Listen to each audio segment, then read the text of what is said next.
ಒಂದು ಒಂದು ಚಿಕ್ಕ ಮನೆ ಇತ್ತು.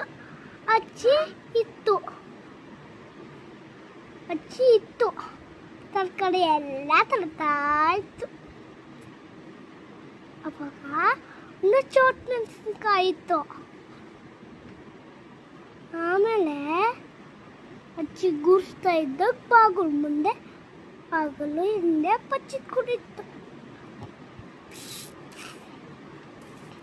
ಅವಾಗ ಗುರ್ಸ್ತಾ ಇದ್ದಾಗ ಬಂತು ಹೋಯ್ತಮ್ಮ ಚೋಟ್ ಮೆಣಸಿನ್ಕಾಯಿ ಸೇರಿಸ್ತೆ ಅಂತ ಸ್ಕೂಲ್ಗೆ ಹೋಗಾಗ ಚೋಟ್ ಮೆಣಸಿನ್ಕಾಯಿ ಅಂತ ನಗ್ತಾ ಇದ್ರು. ಓರಲ್ಲಿ ಬರ್ತಿದ್ದಾಗ ಚೋಟ್ ಮೆಣಸಿನ್ಕಾಯಿ ಅಂತ ನಗ್ತಾ ಇತ್ತು.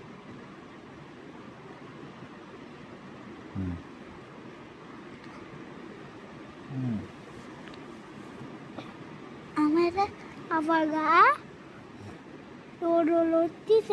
ಹೋಗ ಹಚ್ಚಿ ಸೇರಿಸ್ಕೊಂತಾರಂತ ದೇವ್ರ ಹತ್ರ ಹೋಗ್ತ.